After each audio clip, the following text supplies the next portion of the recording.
Okay, so quitting smoking. It's tough, right? It really is. It's Yeah. like the ultimate challenge. Like, you've tried everything, right? Patches gum, going cold turkey, you name it.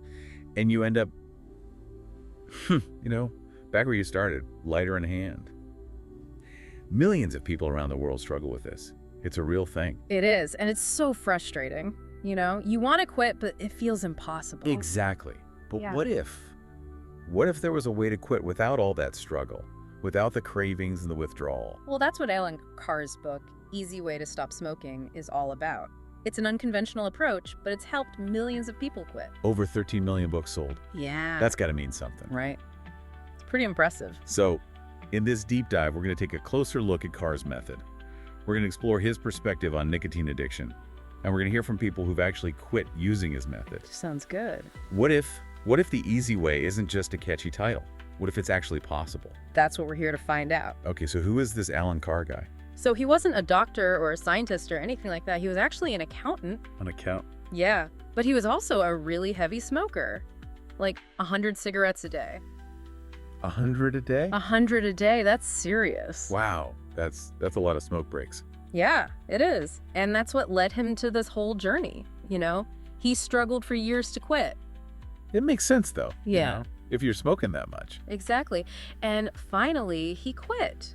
And then he developed this whole easy way method based on his own experience and what he observed in other smokers. So it wasn't just some random idea he came up with? No, not at all. It was born out of his own struggle. That's actually really reassuring to hear, because I think a lot of times people feel like these quitting programs are created by people who've never even smoked a cigarette in their lives. Right. Like they don't really get it. Exactly. Yeah. But Carr, he gets it. He's been there. Yeah. And that's why his approach is so different. He wasn't trying to create another willpower-driven program. That's actually a huge relief to hear. Because I've always felt like those traditional methods just set you up for failure. Like it's a test of your willpower. And if you fail, well, you just weren't strong enough. Yeah, I think a lot of people feel that way. It's almost like they're blaming you for not being able to quit. Exactly. And Carr's approach is totally different. It's not about willpower at all. So what is it about then? It's about understanding what he calls the nicotine trap. The nicotine trap. Okay, I'm intrigued. Tell me more about this trap. So Carr says that we don't actually become addicted to the cigarette itself. We become addicted to the relief from withdrawal. The relief from withdrawal. Okay, that's interesting. Think about it. You light up a cigarette not because you're actually enjoying it, but because you're relieving the discomfort of not having nicotine in your system. That is actually really profound. I've never thought of it that way. It's a vicious cycle. You smoke to relieve the discomfort, but then you need to smoke again to relieve the discomfort of the previous cigarette. And on it goes. So it's not about the pleasure of smoking. It's about escaping the pain of not smoking. Exactly. And that's the trap. We chase that fleeting feeling of normalcy, that temporary relief from withdrawal, while convincing ourselves we're actually enjoying it, or that we need it to cope. So it's almost like a mind game we're playing with ourselves. Precisely. And Carr's method is all about exposing that game, helping us see through the illusions that keep us hooked. So it's about waking up to reality. Exactly. And that's where the real freedom comes in. I'm starting to see how this could work. So let's talk about some of the testimonials featured in his book. Okay. I mean, do people actually find it easy to quit using his method? You know what they do? The testimonials are surprisingly consistent. People from all walks of life talk about feeling a sense of ease and freedom they didn't expect, like a weight has been lifted. That's amazing. They describe feeling liberated. So it's not just about quitting smoking, it's about gaining something else in return. Exactly. What else do they say? Do they talk about cravings and withdrawal? Yeah, and that's one of the most interesting things. A lot of them say they don't experience cravings, or that the cravings are much milder than they expected. Wow, that's pretty remarkable, considering how much emphasis is usually placed on those aspects of quitting. It is, Carr argues, that the fear of withdrawal is often worse than the actual experience. That makes sense. I think we build it up in our minds. Exactly. We imagine it's going to be this horrible, unbearable thing, but Carr says it's not as bad as we think. And his method helps to alleviate that fear. Exactly. I'm definitely intrigued by this. So let's jump into the book itself. The first chapter is titled, "The Worst Nicotine Addict I Have Yet to Meet." Yeah, that's a pretty bold statement. It definitely grabs your attention. Yeah. And it's coming from a guy who smoked 100 cigarettes a day. Right. He's not speaking from some ivory tower. He knows what it's like to be truly hooked. So he's basically saying that if he can quit, anyone can quit. That's the message. He's saying that even someone like him who is a hardcore smoker could quit effortlessly using his method. He's setting the bar pretty high. He is, but he's also giving people hope. He's saying that no matter how addicted you think you are, there's a way out. So in this first chapter, what does he talk about? How does he lay the groundwork for his approach? Well, he starts by challenging the idea that willpower is the key to quitting.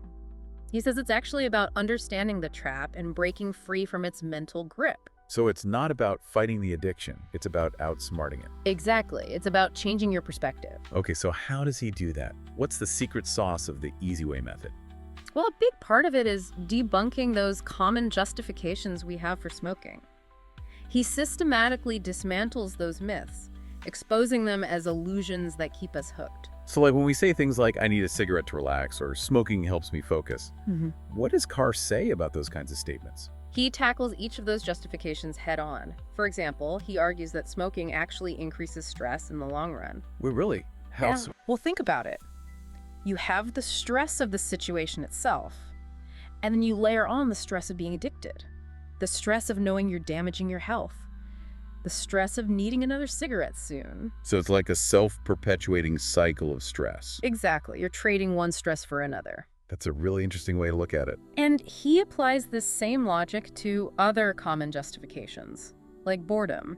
He says there's nothing more boring than chain smoking. You know, he's got a point there. Right. It's easy to fall into that monotonous routine of lighting up without even thinking about it. Exactly. And that's what he wants us to break free from, that mindless automatic behavior. So he's encouraging us to be more mindful. Exactly. To become conscious of our choices and to really see smoking for what it truly is. Okay, but how do we actually do that? How do we break free from those ingrained habits and beliefs? Well, Carr has a very interesting suggestion. He encourages readers to continue smoking while reading the book. Wait, really?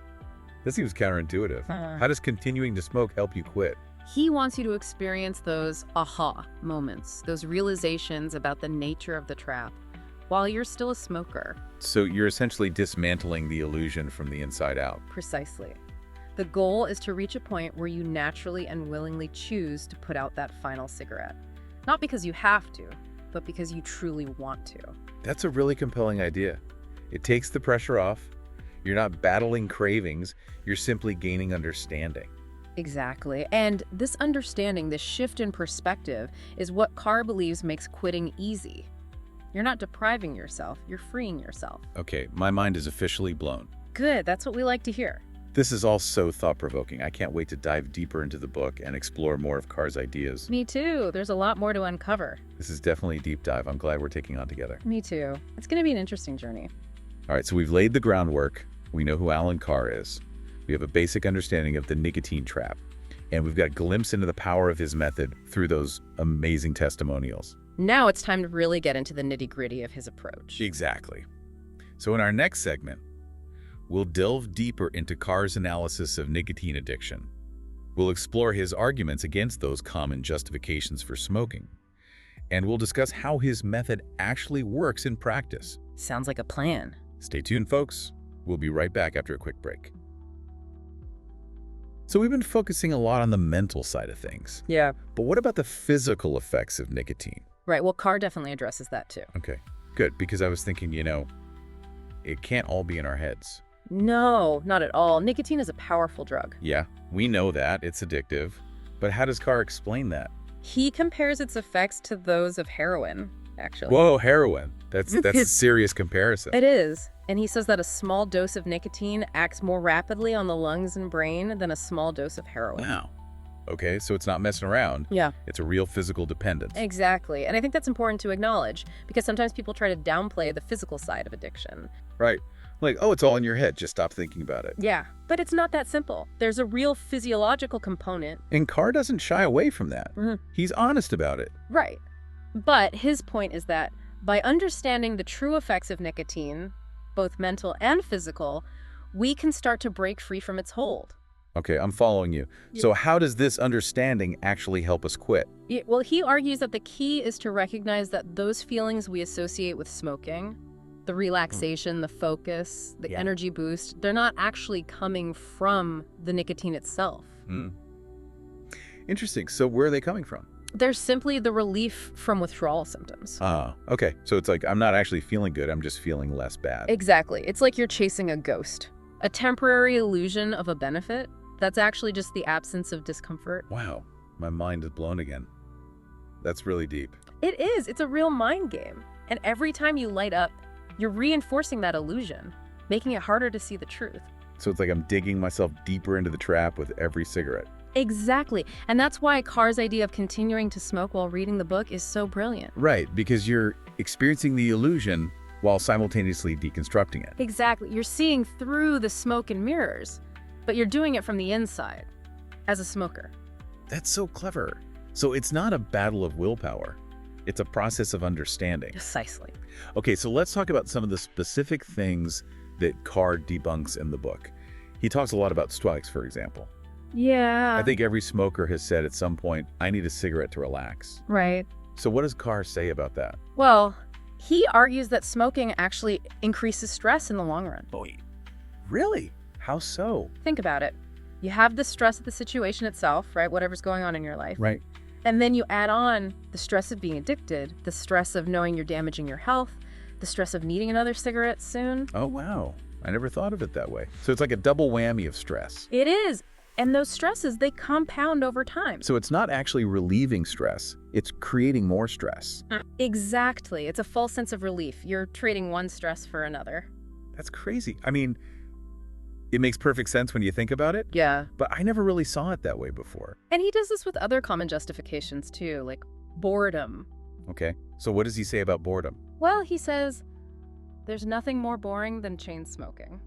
He's got a point there. Yeah. You know, you're just sitting there puffing away, not really engaging with anything. Exactly. And he argues that smoking actually prevents you from doing things that might actually relieve boredom in a healthy way. Right, because you're so focused on the next cigarette, you're not present in the moment. Exactly. And that's a big part of his message. He wants us to be more present, to break free from those automatic patterns and really start living our lives. Okay, I like that.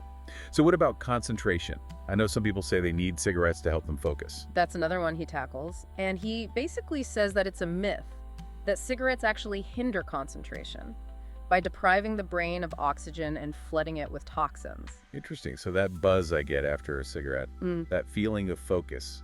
Yeah, that's just the relief of withdrawal, tricking you into thinking you're more alert. So again, it's an illusion. Precisely. Another trick of the mind. It's amazing how our brains can play these tricks on us. It is. And nicotine is a master manipulator. Okay. So if we're not really getting any of these benefits from smoking, why do we carry on? What's keeping us hooked? Well, Carr believes it's a combination of two things. Nicotine addiction, which we've talked about. Right, the physical and mental trap. Exactly. And then he says there's also brainwashing. Brainwashing. Okay, now I'm really intrigued. Tell me more about that. So he argues that the tobacco industry has done a really good job of convincing us that smoking is cool. Right, like those old cigarette ads with cowboys and movie stars. Exactly. They've created this image of smoking as glamorous and sophisticated, and it's seeped into our culture. It's become almost subconscious, like we don't even realize we're being influenced. Right, and even though those overt ads are gone now, the message is still there. In movies, in TV shows, in music. So how do we break free from this brainwashing? How do we deprogram ourselves? Well, Carr says the first step is awareness. Just recognizing that it's happening. Okay, so start paying attention to those subtle messages. Exactly. And then start questioning them. Ask yourself, why do I believe this? Where did this idea come from? So it's about becoming more critical of the information we're bombarded with. Exactly. It's about taking back control of our own minds. I like that. So it's not just about quitting smoking. It's about becoming more aware, more conscious, more in charge of our own lives. Exactly. It's about waking up to reality. Okay, I'm sold. So let's say we've read the book, we've done the mental work, we understand the trap, and we're ready to quit. Okay. What happens next? What does Carr say about the actual process of quitting? Well, remember, he encourages gradual cessation while reading the book. So by the time you reach the end, you've already started to break free from the mental hold of nicotine. Okay, that makes sense. So it's not like a sudden cold turkey thing. No, not at all. It's a more gradual process. Yeah. And then once you're ready, he provides clear instructions on how to make that final break. And he calls it the moment of revelation, right? That point where the illusion shatters and you truly see smoking for what it is. Yes, it's the point where you fully realize the truth about smoking, and you genuinely want to be free. And this usually happens about 3 weeks after starting the book. That's what he suggests. Yeah. Yeah, but he also emphasizes that everyone's experience is different. Right, of course. Some people might get there sooner, some might take a little longer. Exactly. Okay, so let's say we've reached that moment. We're ready to extinguish that final cigarette. What does Carr say about those first few days? That initial period without smoking? Okay. Is it really as easy as he makes it sound? So is it smooth sailing after that moment of revelation? Well, Carr's honest. He says there might be some discomfort. Okay. Yeah, that's fair to say. But he really emphasizes that it's nothing compared to the misery of continuing to smoke. Right, like you're already miserable, so Yeah. what's a little more discomfort? Exactly. And he actually compares it to being released from prison. Okay, Huh. that's an interesting analogy. Yeah, like, the outside world might feel a bit strange at first after you've been locked up for so long. Right. You're not used to freedom. Exactly. But you're free. That's a great way to look at it. It's not a loss, it's a gain. Exactly. You're gaining freedom. You're Yeah. gaining your health back, your life back. I love that. So it's all about perspective. It really is. Right. Carr gives you a lot of practical advice on how to navigate those first few days and weeks. Like what kind of advice? Well, he talks about the importance of staying positive. Okay. Yeah, positivity is huge. Right. And he says focus on the benefits of quitting rather than dwelling on what you think you're missing out on. So it's mindset shift. You're not giving up something, Mm. you're gaining something far more valuable. Exactly. I like that. And this is where I think those testimonials really come into play. Oh, absolutely. The testimonials are so powerful. Because it's one thing to hear the theory, right? But it's another thing to hear from real people who've actually gone through it. Exactly. They bring the method to life. And they give you hope. Mm. Like if they can do it, I can do it. Exactly. And what's so striking about the testimonials is the consistency of the experiences. Really? Yeah, you have all these different people from all walks of life with different smoking histories. Right, different ages, Yeah. genders, different everything. Exactly. And yet they all describe a similar sense of ease and liberation. So what are some of the common themes that emerge from these stories? Well, one of the most frequent things people mention is the lack of cravings. Really? They don't experience cravings. They say it's like they just stopped wanting to smoke. That's amazing. Oh. I mean, I think most people who've tried to quit using traditional methods, they expect to be battling these intense cravings. Right, they think it's going to be this horrible, agonizing experience. Exactly. But these people are saying it's not like that at all. Nope, they say it's just gone. Wow. That's incredibly encouraging. So how does that happen? Well, I think it goes back to Carr's core principle, which is that once you understand the nature of the trap, the desire to smoke simply vanishes. So it's like the knowledge itself sets you free. Yeah. In a way, yes, you're not white-knuckling it. You're not depriving yourself. You're freeing yourself from this mental and physical dependence that was controlling your life. And that freedom, it must feel amazing. Oh, I'm sure it does. And people talk about all these other benefits too. Like what? Well, their physical health improves, they can breathe easier, they have more energy, food tastes better. Yeah. All those senses come back to life. Exactly. And there's a sense of pride too. Oh, yeah. For sure. You've accomplished something really challenging. Exactly. And I think that's a big part of what makes Carr's method so empowering. You're not relying on willpower or gimmicks or anything external.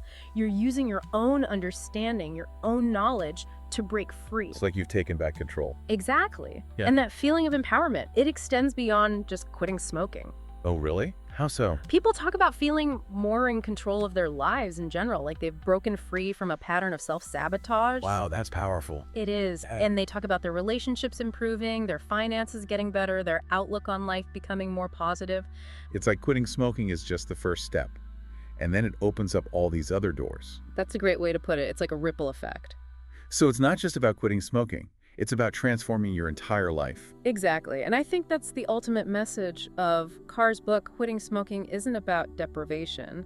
It's about liberation. Freedom. Freedom. It's Yeah. about reclaiming your health, your freedom, your life. Beautifully said. Well, for anyone listening who's struggling with smoking, who's tried and failed in the past, what would you say to them? I would say, give Allen Carr's book a try. Approach it with an open mind. It might sound too good to be true.